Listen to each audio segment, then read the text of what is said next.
Do you have questions about how to start an EV charging business? Well, today I'll share the answers with you. This video is going to be a little bit different. I'll be sharing the audio of me answering the most common questions I get during my strategy calls with clients. There's quite a few questions, so I'll break this up into 3 videos.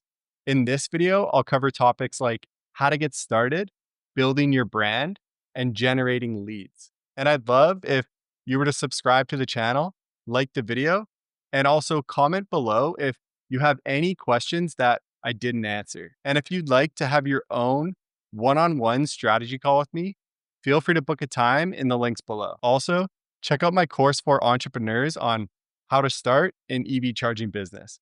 This is everything I wish I knew when I was building an EV charging company. It will fast track you to the money and help you avoid all the common mistakes. And make sure you watch to the end of the video because that has the most important information. All right, let's go.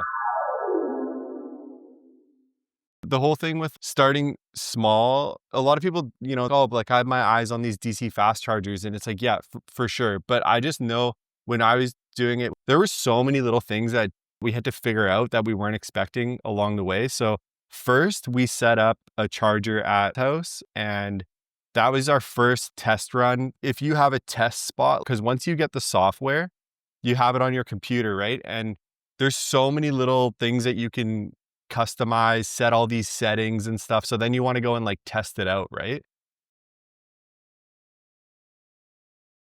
I would almost say if either of you guys, or if you know someone that has somewhere that you could install a level 2 EV charger, like at a house or maybe like a garage or something like that. And then that's your first step, like test it out, get the software logged on, pretend you're a customer, like pay for it, see how the payments are processed, set up your bank account, make sure that you guys have the knowledge of how it works with no risk.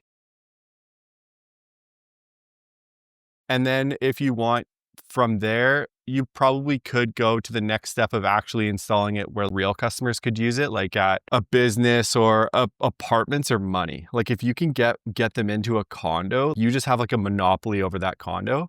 But it's hard to get them into those condos because you have to get a group of people to agree to it. But the quickest way would probably be for your first trial run for real customers would, if you know anybody that owns a business or a friend of a friend, and you can go to them and be like, hey, look, we'll pay for everything. You don't have to pay for anything. And then once you kind of get a few months of that, you see the money coming in, you troubleshoot any of the problems, then it's like, okay, now we're ready for DC fast charging. We know how this software works. It's the same software. It's a bigger scale. And then you'll be more confident going in to the whole DC fast charger setup.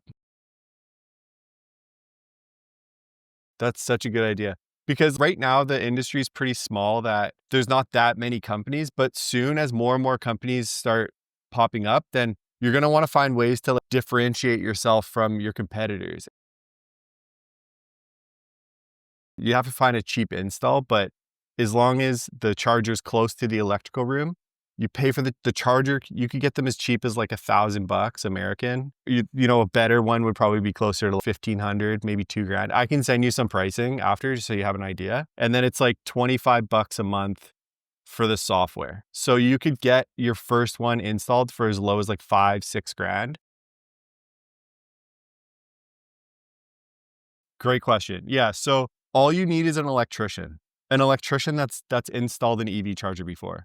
Don't worry about, definitely for level 2. If you go to DC fast charging, you would still start by reaching out to the electrician, but because it's on a bigger scale and they need to figure out like the electrical capacity and everything, then the electrician might reach out to a higher level guy, like an engineer that can kind of do the feasibility study and all that. But usually once you have a good electrician with a solid engineer, they can handle all the electrical stuff for you.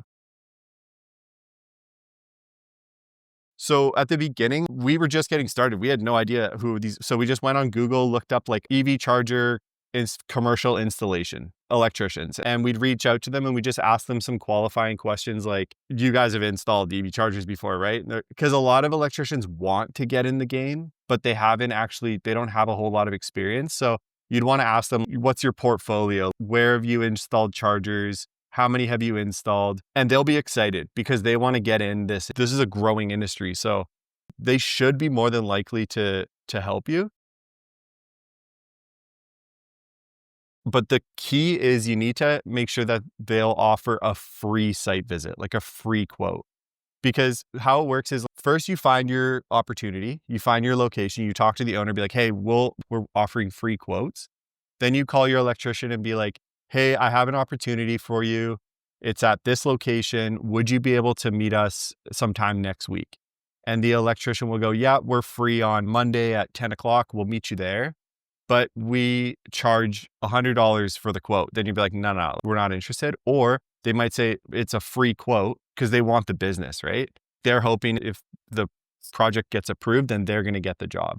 So if you find electricians that are offering free quotes, then those are the guys you want to go for.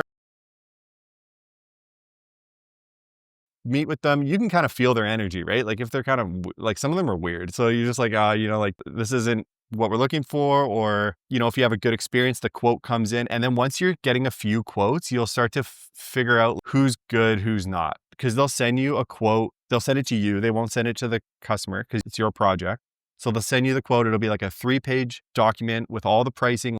This is the labor hours. This is the install cost. They'll break it all down. And you might want to get another one. If this is a project you want, you might want to get 2 quotes because it's your money, right? And then for me, after a while, this one company, this one guy, he was so solid, always available. The quotes were perfect, very professional on site. He was my go-to guy from then on, and he did all my installs and it was perfect. So with time, you'll find the right electrician. No, actually, I didn't. I would just get one for each location. But then what happened was in the first 10 site visits, I maybe used like 4 or 5 different electricians. And then I would see the projects looked pretty similar to me, but some of the prices were way different. I'm like, oh, this guy's way too expensive, You kind of shake them out as you go. You figure out who you kind of want to work with. And every site visit you do, you'll learn more and more.